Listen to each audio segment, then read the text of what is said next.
for more than a decade now. I started my practice in college when I was at the University of Washington, actually. I was a cheerleader there back in the day, and I was looking for a healthier way to get out of the, well, let's call it in a polite way, the toxic culture of cheerleading and aesthetics-based movement and fitness. And I was looking for something that kind of built me up from the inside out instead of broke me down from the outside in. And so I fell my way into yoga like a lot of people do. And I just fell in love. So that was how I began the practice. But the road to like starting a business was a little bit more tumultuous. Like everyone, in college, you're trying to figure out, what am I going to do with this degree? How is it going to become a thing? And so I actually I had a degree in human rights and in liberal arts. So I spent most of my college focusing on post-communist politics in Eastern Europe, which is like not even remotely related to where we are now. But after a potential foray into the Peace Corps and a couple other things, I ended up just working in tech like everybody else to pay my rent. And that is where I met Patrick. And so Patrick is my business partner and my life partner for many years. And so we kind of both loved yoga and tried to devise a way out of the cubicle, and used our entrepreneurial mindsets to try to figure out what would it look like to turn our passion into a reality that meant like we got to live and work and do something we loved instead of sit in the cubicle and constantly be plotting outside trips. We wanted to figure out how to make our whole life work for us in a way that fueled our passions, which I think most entrepreneurs is like, that's what we're really looking to do, is to find a way to bridge that gap. That's amazing. It sounds like you really started with like a passion and really wanted to build something and make it your own. So I guess my next question would be like, what sort of steps did you put in place to really kick that off the ground, and what kind of like work and commitment did that take to really get it going? I mean, I think with anything that you start, any business, like on any scale, in any sector, it's so much trial and error, right? It's just so much guesstimating. Because if I could really tell you the amount of things that we thought were going to be the thing or the way or the path, the amount of failures we've had along the way, I mean, I could just show you the amount of like different domains we own and ideas we've pitched and things like that, you realize that a lot of it is like figuring out not only what might actually work, but what's going to work for you. Like there's lots of ideas that we had, or ways that we thought, okay, we're going to teach full time. So we spent years. I mean, I spent years. I worked for a lead generation company here in Seattle in sales. And so I spent 40 hours a week doing that job. And I taught classes at 6 a.m. and I taught classes at 7 p.m. and I snuck out for a long lunch break and taught classes at noon, and, ran myself ragged for a long time trying to figure out how to do both. And ultimately, it became a process of figuring out, yes, yoga is the passion, like, yes, teaching and sharing, that's the thing. But just the reality of day-to-day teaching isn't sustainable. Whether you have an entrepreneurial mindset or not, it's not financially sustainable, nor was it fulfilling enough to me from a creative perspective, or, someone who had ambitions in that way. So it became, okay, how do I not just hustle my butt around the city, doing everything and saying yes to every job I could ever take? Because that's an approach. But I knew for me, I wanted more structure and more control over my life. So we really started, we were early on social media. We jumped into YouTube, started teaching classes there, started started this big community group on Facebook where you just kind of shared your practice and tried to connect with others that were doing the same thing, which really, I mean, especially early on, right? Like pre-Instagram, which feels like a pretend world to even like fathom now. It was this effort to kind of branch out and find like-minded individuals. And we didn't necessarily know it at the time, but we were building our community from the ground up, right? Like we have people that practice with us now all over the world that found us a decade ago when we were just posting crappy like iPhone 3 photos on Facebook, trying to meet other people. So a lot of it was just like kind of sticking our fingers everywhere we could to try to like really enmesh ourselves in what does this community look like? What do people who are practicing and teaching want and need? And what do we like? And how can we find a way to just connect and get to know the population from a really organic perspective.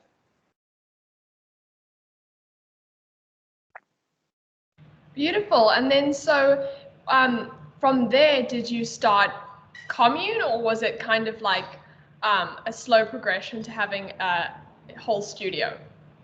It was definitely a slow progression. I think for a lot of people, right, the best way to start a business, I think, is to work in the business for a while, right? To see the inner workings, to get a sense, because a lot of times we jump into something not really knowing what it entails. Not that we can ever fully know, but to spend time, on both sides of it. So spent time as a practitioner, time as a teacher, and then Patrick and myself, because of our early entry into social media, we were younger than we are now and didn't have a kid, and we wanted to travel. And so we started just trying to book workshops. And our first professional endeavor was like, we wanted to go to Coachella, and we thought maybe we can pay for this trip with some workshops. So we booked workshops all the way from Seattle down to Los Angeles, and we taught, 3 people and 4 people and 1 person and 10 people, and just, kept showing up and seeing if we could at least fuel some part of our life with this.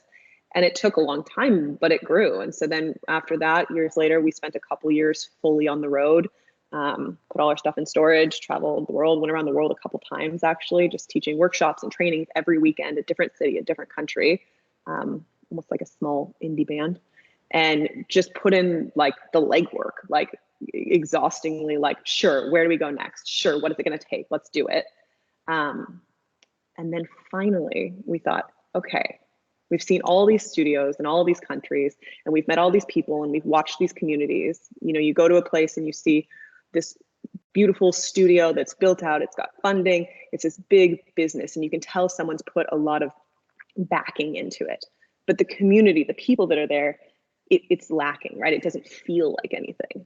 And then we go to other places and it's like this little hole in the wall, and like it's crappy floors, and it doesn't feel like some big production, but the people who are there love it and they're so committed.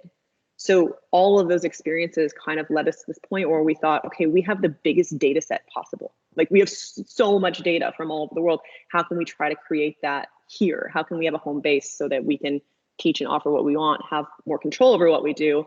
And then how can we like merge the two so that it doesn't feel beautiful and stale like many things do? They just feel a little bit like a pillar, an institution, as opposed to a community hub, something that's meaningful in people's lives.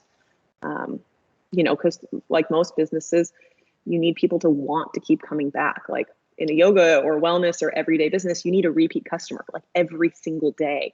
And so you have to be super connected with them. And that was a big part of us figuring out, okay, what would it take to open our own thing? Is we have to be intimately connected with people on a day-to-day basis. Like, you can't ever drop the ball because you want them to be there every day and to commit to this lifelong thing.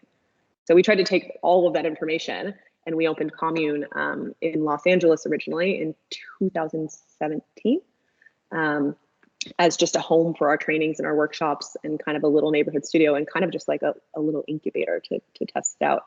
And that was the first foray into the studio.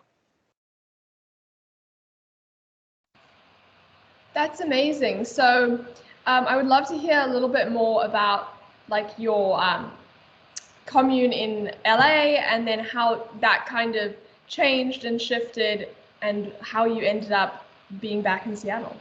Yeah. So Patrick and I were working in LA largely just because it's probably no surprise to anyone that like LA is a big hub for wellness and that kind of thing. In yoga, it's always been this kind of mecca of big communities there. So we had trained there, taught there previously. We wanted to change from Seattle.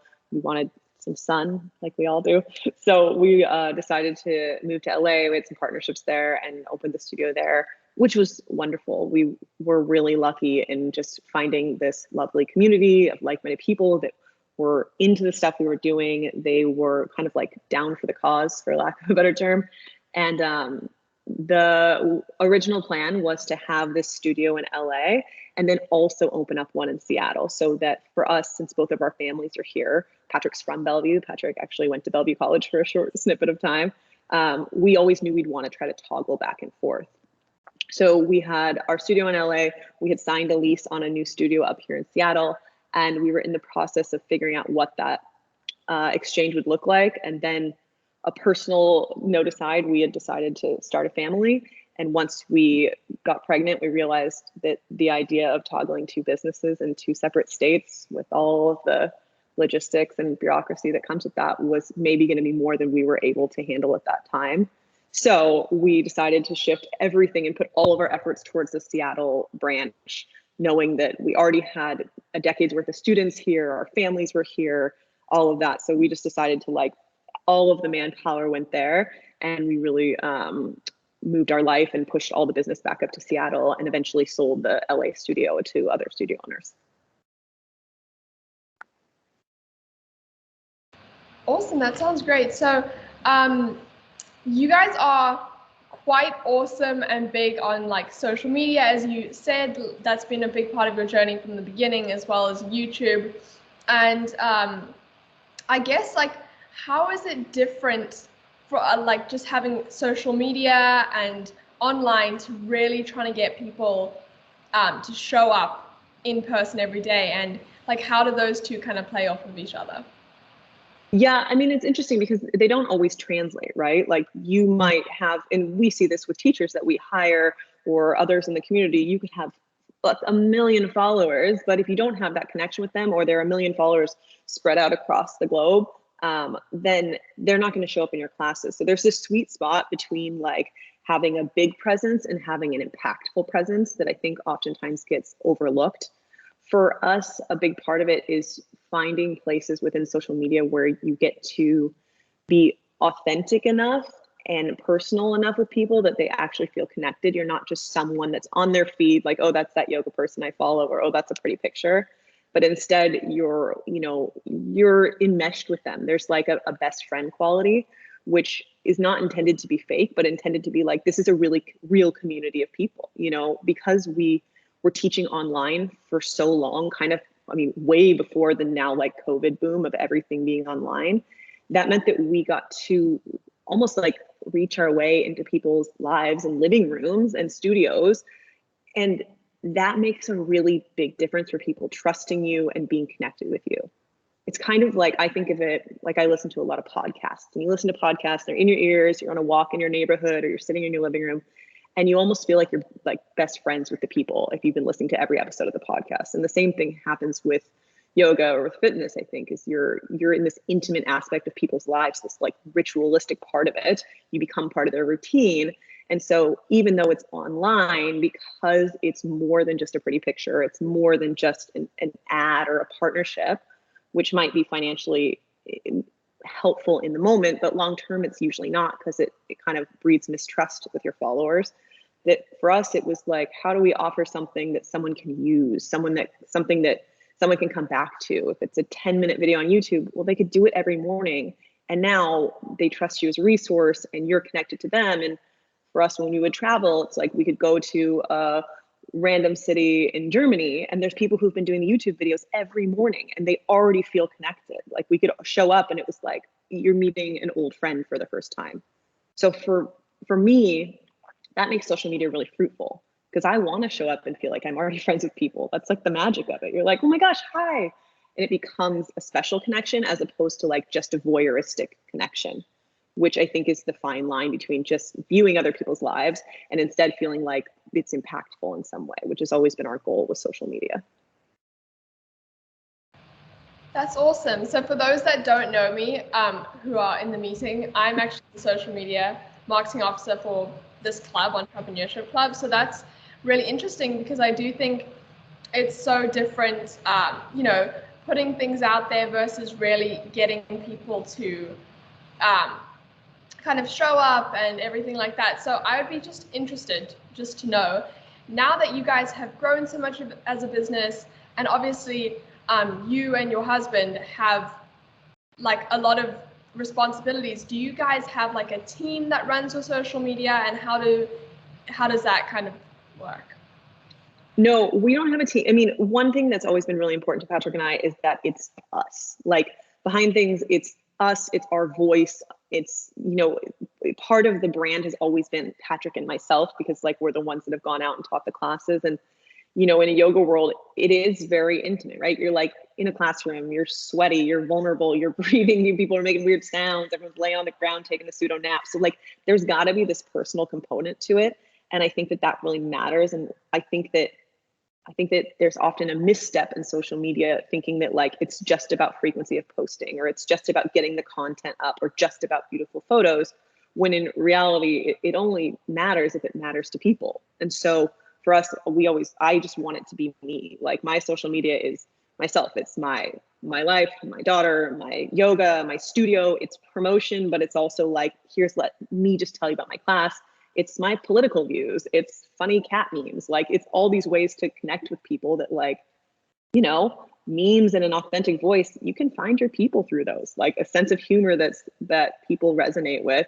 I find that has made it, one, enjoyable for me to do and not feel like I have to offload it to a social media team. And two, it means that people actually feel like they know you. And so they want to stick around and send you a DM and have a conversation. That we've taken that approach from our personal social medias and then applied that to Commune.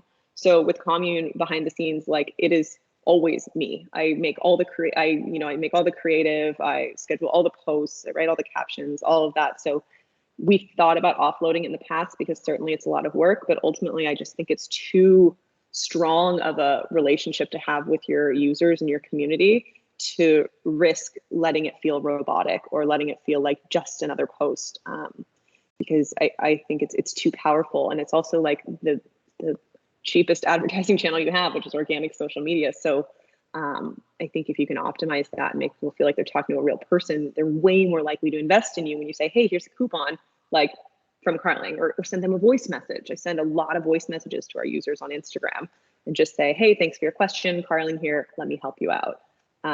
And certainly it takes bandwidth, but I think it's an important priority so that your users feel really seen. And then, so your, correct me if I'm wrong, but your Seattle branch like kind of opened up kind of just before COVID, right? And so that must have been like a huge transition, really being like, yay, let's really get everyone into the studio, lots of live teachers, let's build up our in-person community. And then COVID hit, everything goes online.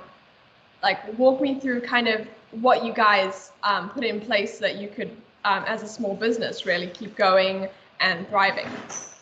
Yeah, we opened up, oh gosh, maybe I think it's the March before COVID hit. So we were open for like, 10 months, let's say, before, or even less than that, more than that, since everything hit. And for us, I think with everyone, there was that moment of shock of like, oh no, we won't have to close. They won't close the studios. That won't happen.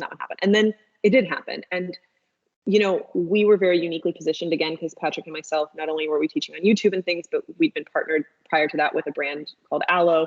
So we'd been teaching on Aloe Moves, their platform, for a very long time, and super, super comfortable with transmission, via the online method. So for us, it was a no-brainer. It was like, okay, studio's closed on Friday. Great. By Monday, we're going to have classes. By Monday, we'll get all of our camera gear set up. Like everything is ready to go. So for us, from a mindset perspective, it was really easy for us to flip the switch. We were like, okay, well, this is how the studio is going to stay alive, when we all thought maybe we'd just be closed for like 2 weeks or a month, naively. We thought, okay, let's just keep it rolling, keep the enthusiasm going. Like, we got our teachers into the room and we told them that we know it's going to be a transition. None of them had ever taught online before. We knew it was going to be an interesting kind of rocky start, just like, how does a mic pack work? How does the lighting work? All of that transition. But from a mindset perspective, I think both of us like really kicked it into high gear. Like, hey, we've been unknowingly training for this our entire careers. Like, let's do this. And if we're going to do it, we're going to do it well. Like, we're not going to do low quality Zoom sessions with no mic and try to make it be exactly the same as in person, because it won't ever be. So how can we instead optimize for the medium, which is for online? So let's get the appropriate lighting equipment. Let's prioritize audio, all those things. And we just like hit the ground running as much as we could initially to just keep momentum so that we could reopen the doors. And now a year later, we've kind of turned in, to be honest, like to an in-person studio, but mostly an online like wellness community hub, where that's a lot more of the focus now. Not necessarily out of necessity, but also out of excitement, because it's been a really fruitful and fulfilling venture to kind of figure out how to make this all work. totally in control of it from our end. That's incredible. And I think like another part of your brand, like you've got the online, you've got the in-person, and then you also have like teacher trainings and like retreats internationally, right? Is Patrick's actually is it Italy right now? Yeah, he just got back this morning from teaching in Italy. He was teaching in Milan and then in Berlin the last couple of weeks. That's amazing. So have you always done that from the start, or has that been something that is like more recent? So we've always done that. That's kind of like where I would say, like really built our community, was just in this travel world where Patrick and I would just go and offer teacher trainings and workshops. And oftentimes it was an intensive. We'd go to Bali for a month, and teachers would come in and we'd train for a month straight, and then go to somewhere else and do something there, whether it's a weekend workshop or an intensive with teachers, things like that. So it's always been a big part of what we love to do. Like, I would say my passions lie a lot in training teachers and like diving into the nitty gritty. Spend a lot of time, working through the curriculum and like this more academic process. So that's always been like I'd call them like two sister businesses. And they kind of feed into one another, right? You have an outlet for people who love the practice and want to learn more, whether they want to teach or not. And then you have a way for those teachers to then continue to practice and continue to get experience and to learn from our current teachers. So even in the online world, it's actually been very nice to be able to translate the two and kind of move them both online together so that we can take our students that we've met all over the world, and now they can practice with the teachers that we've actually trained here at Commune, things like that. So they've always kind of worked together, and shockingly, they're worked together pretty well online as well. That's incredible. So we're kind of like not on the back end of COVID, but we're slowly starting to get back to normal. So what do you see as the future of Commune, and do you see it like being like very scaled, or keeping it with that base of you and Patrick still? What do you see?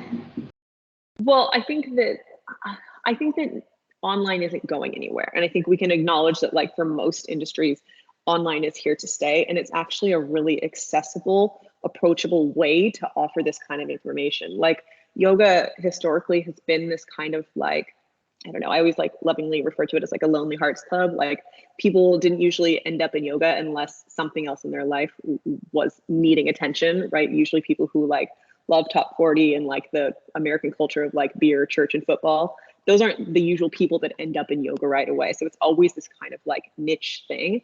And sometimes that means that it's intimidating, or, people don't know what it is. It feels like a culty side of wellness that, while it's more mainstream now, it's still not mainstream. So I think that there's something about online that removes that barrier to entry. You're in your own house.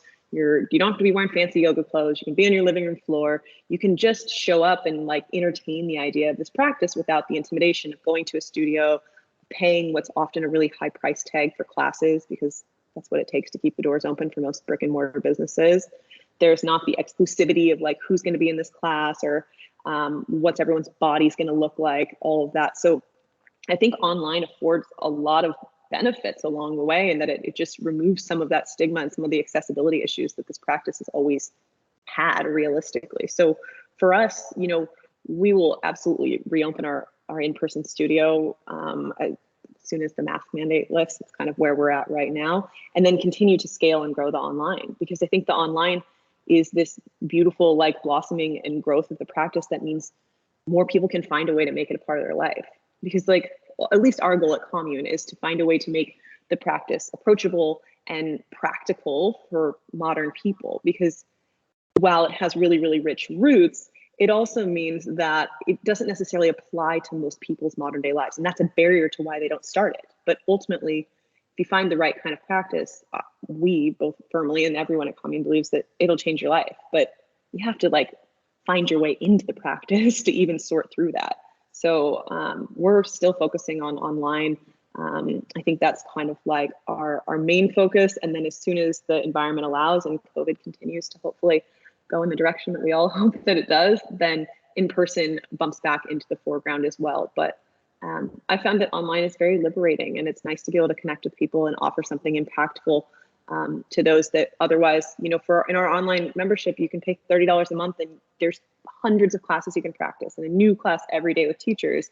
Whereas an in-person class, it's $30 a class for an hour. And if you're a parent, you need a sitter, you need transportation, all of those costs add up. And so I think online is this like new wave of accessible practice that most people really need in their lives. So we're going to keep chugging along online as long as we can and keep growing that side, with in-person as a lovely fill up your cup offering too for our teachers and for our community.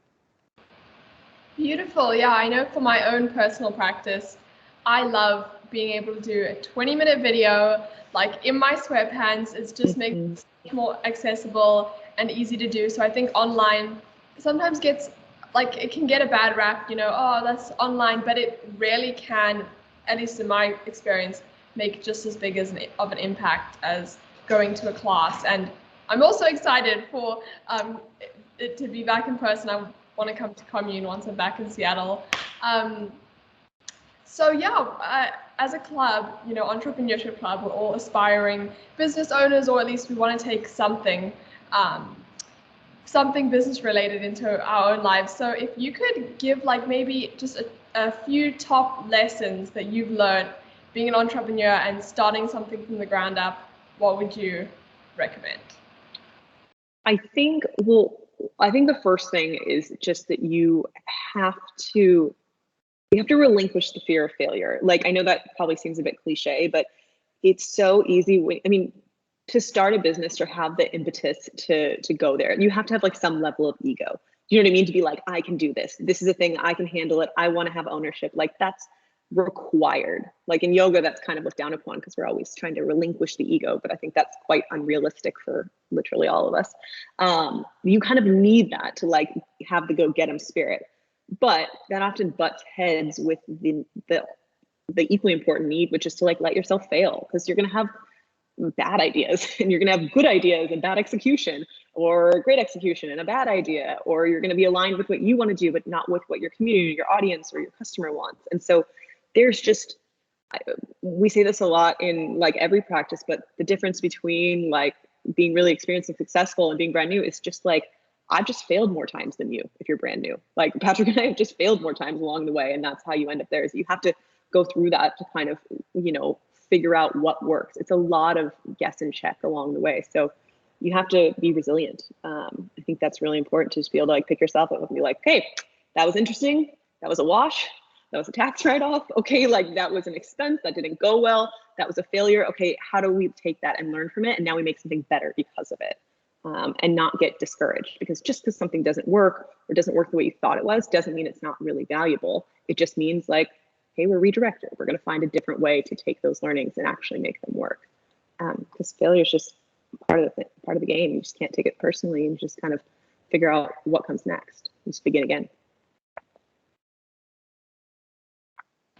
100%. I feel like within this world of entrepreneurship, we hear a lot about like hustle culture and grit, and just how many more hours you have to work in a day compared to like a 9 to 5. And I think hearing from your experience, that's true. You really do have to put in all hours, all effort, and sometimes maybe even put a little bit of your life on hold for a while you get that up and off the ground. But it sounds like it's been really worth it and beneficial, because Commune is now blossomed into something so beautiful. So I think now if we could open it up for Q&A, if anyone has any questions, that would be great. In the meantime, while everyone thinks of their questions, you guys can just raise your hand or like just unmute yourselves. But where can everyone find Commune, and how can they get involved? So you can find Commune, it's just communeyoga.com is all the details on the website for in-person, for online, for all our merchandise and all of the community-based things that we do. We're really active on Instagram, again, just at Commune Yoga. And the best way to jump into the community is through our online studio. So we offer new classes every day. There's a huge library of like tutorials, of mini series. We have a big community podcast and resource network. So we offer all of that online, and you always get 7 days free. lots of ways to jump into that so that you can kind of like just, make your way into the practice in a way that fits your life and find something that starts to resonate. So we're pretty readily available. Patrick and myself are also really active. We've got free yoga on YouTube, all sorts of places that you can kind of just dip your toe in and see if it might be a good addition to your life.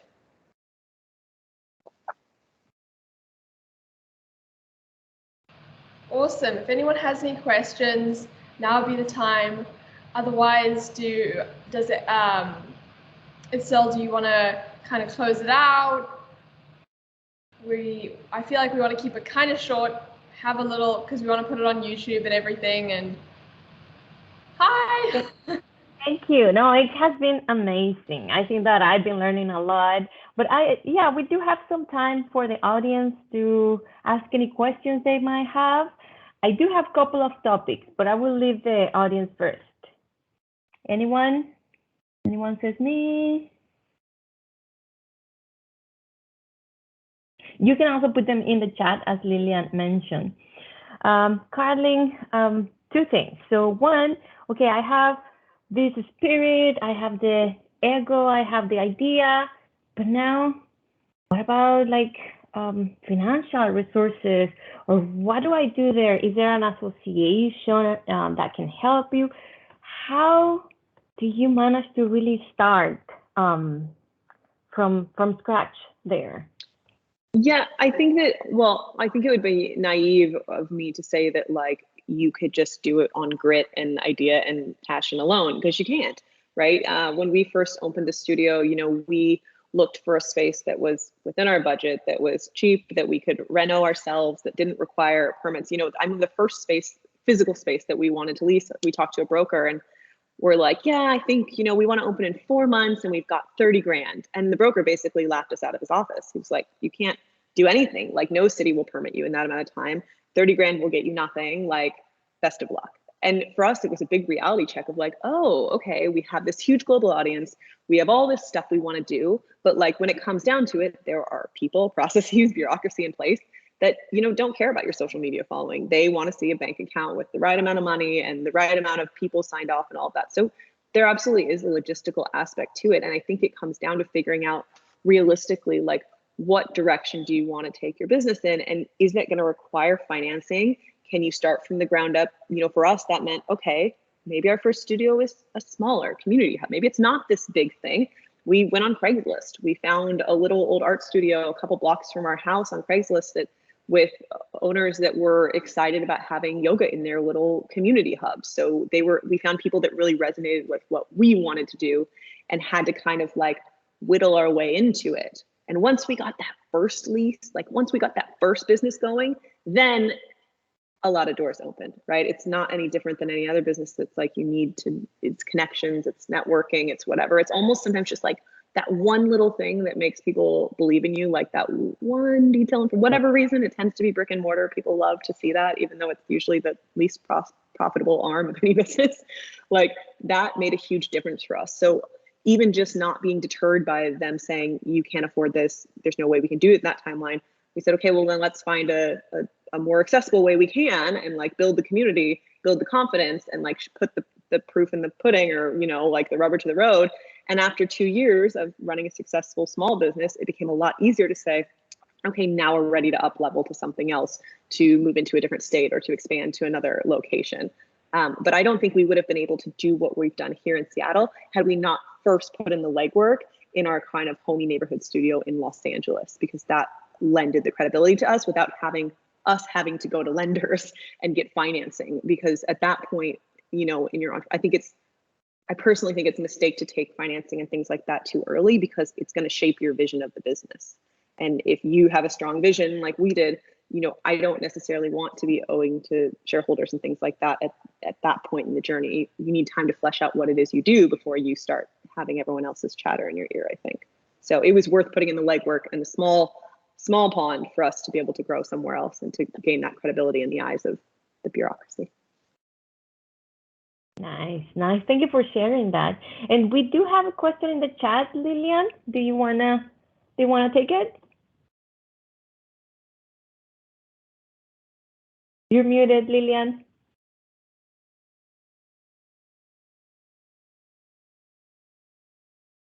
You're muted. Let's try it again. Oh my There. God, sorry. Teams. Becca asks, how did you come up with your logo? So we actually just went through a big rebrand last week. So we're like transitioning the logo right now, but it's same, but new, more updated feels. But so our logo, we've always used a little bit of iconography. So we have this snake that goes along with the Commune branding. And originally, you know, that stems from, if you're familiar with the yoga side of things, it stems from the Kundalini energy, which is this like serpent energy that rises from your root chakra and it comes all the way up through the chakras and kind of pierces the knots as it ascends all the way to essentially enlightenment in very short layman's terms. But so the visualization and the accompaniment of serpent and snake and all of that has always been like kind of ever present, not just in yoga, but in, you know, a lot of let's call it more like mystical disciplines. So for us, that really resonated. It also resonated because, you know, I would say because Patrick and I started teaching so young, you know, came to this practice when I was 20. And in the grand scheme of yoga, it's an industry where the older you are, like the more credibility you get. If you're old with a long white beard, then, you know, you are like top of the heap in this industry. And so we were always kind of young and felt a little bit on the outskirts. We kind of felt like this almost like ragtag crew of teachers and practitioners that weren't like in the in crew. And so something about the snake and this almost like, I would say a little bit more like, you know, like, I don't want to say biker gang, but like this kind of oddball misfit crew. That's who we felt like we were. We all got tattoos and we've all got long hair. I mean, most of the time Patrick's hair is longer than mine and a beard. And we always kind of felt like we just are who we are. And for some reason, that little bit more hardcore vibe to that meshed with the way that the practice and meant to us and how we all embodied it.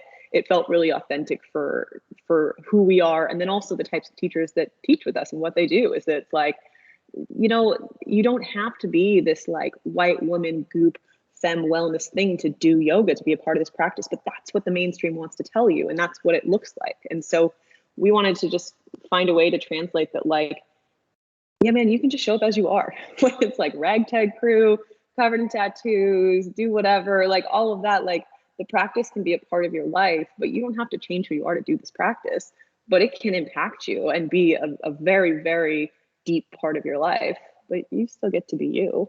So for us, that always like really resonated with who we were and the community that we kind of just authentically attracted. It felt, and you know what, now like years later, almost everyone on the team's got like a snake tattoo, got one down here. Like it's kind of turned its way into like this little cult thing within our people. It's one thing I really have always loved about our branding. Beautiful. So Becca, did that answer your question? Is any part of that you'd want to go into more specifics about as far as like creating it? You can leave in the chat if you want.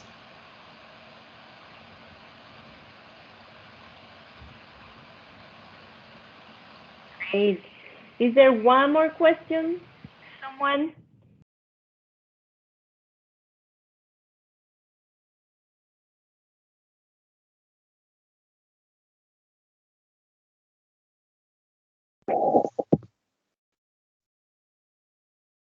I think, am I the only one having audio troubles? I couldn't hear that one either. I'm sorry.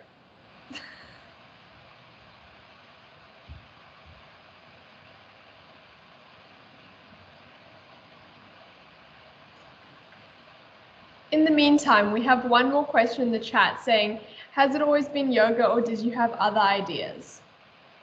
I would say it's always been yoga plus, you know what I mean? So like yoga's always been at the core of like what mattered to us and what we wanted to do. Like Patrick and I were always first and foremost yoga teachers and yoga practitioners, even above that, right? Like this practice is part of who we are, teaching or not.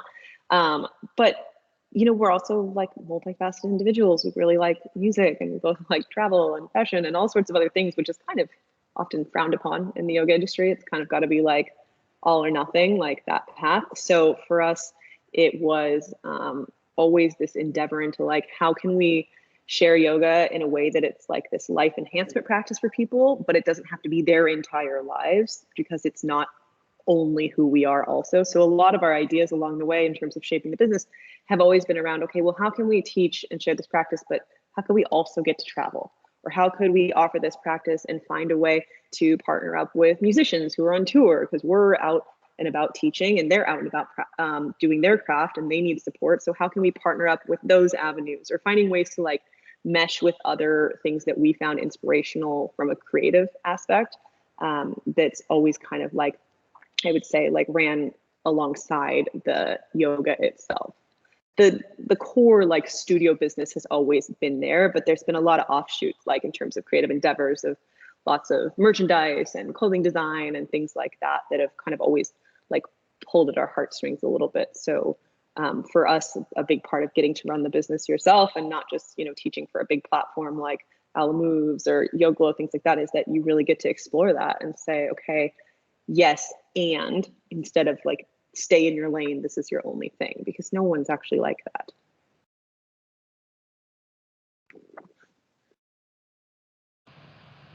Awesome, thank you so much.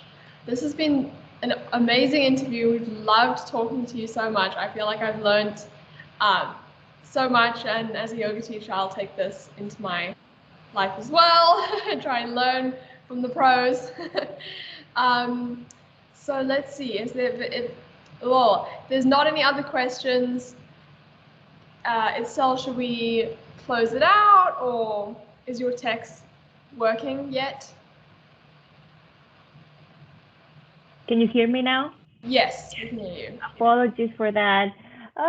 Carling, how are you doing? Do you have a chance to answer the last question? Yes, I certainly can. Yeah, about scaling the business. Thank you. Yeah, of course. So we do have a lot of growth plans for the business in terms of from the online side of things, but we don't have any plans to like scale out franchise, expand locations in a real way. Not because I don't think that, and I apologize, I think my AirPods are going down soon. Not because it's not like a viable avenue, but for both Patrick and myself, I think we both want to be able to focus on like the core growth of the things that we're interested in, and, you know, opening up multiple locations or scaling and like running towards getting funding or getting bought out, things like that. That's just a little bit like, right now we're too enthusiastic about the business. Like we want to be here every day doing this stuff, like for the two of us, and then for our team here that works with us, it's still very much a passion project, right? So we're deep in it, and I would say I'm still too much of a control freak to let go of a lot of those things. So scaling and growth for us, that's like an exciting thing that we're still really ramping up roadmaps on. But we don't have any big plans to like hand off the reins or anything like that in a way that I think most growth or a lot of scaling requires. Because I know a lot of peers in the industry that have been able to scale in a big way. It requires a lot of relinquishing of creative control. And I think that may make sense from a monetary perspective or from like a big branding perspective. But for us, so much of what we're doing is, I think, rooted in community and connection to people, that I have fear that could be lost along the way. So right now we're just trying to like continue to build it on our own backs as long as we can. Thank you so much. So that's 45 minutes. That's what we promised. I'm sorry. Thank you so much for the questions, everyone. Just lastly, could you share a mantra with us? And that way we could say goodbye, or a meditation idea or something? Sure. I mean, really, I think the biggest thing that all of us could probably use is like, just, let's call it 5 minutes to sit and breathe and like feel our way from the inside out. So I'm going to teach a class after this, so I don't have a ton of time to lead a meditation, but I would be more than happy to offer you just kind of this idea of, well, from a technical standpoint, it's called interoception, but this idea that we exist from the inside out, right? So even if you're at your desk or you're in your car or whatever, before you run into something, because we're always rushing from one thing to the next, I just like to close my eyes and try to get that felt sense of what it tangibly is to breathe, like the sense of expansion, the sense of space, like, what do you do when you're overwhelmed, or what do you do when you feel stagnant? You're in your house, it's stuffy, you throw open the windows, you let in a breeze. And I think the same thing is true with the breath. So we just try to like throw open the windows and let in a breeze and feel that and let it kind of move through you. And so just 5 minutes of quiet breath makes a whole world of difference. Thank you. Thank you for that. That was wonderful. So I'm going to start recording here. I really appreciate everyone who was here. Carling Harps from Commune Yoga. Thank you, Lillian, for leading the session and for doing all the marketing and reaching out to Carling. And so see you in the next session. I'll be here a couple of minutes if someone wants to talk about EPDC. But you're okay, Carling. Thank you so much. Thanks so much for the opportunity, you all. Have a lovely day. Thank you so And much. lots of success for you. Thank you. Thank you. Let me stop recording.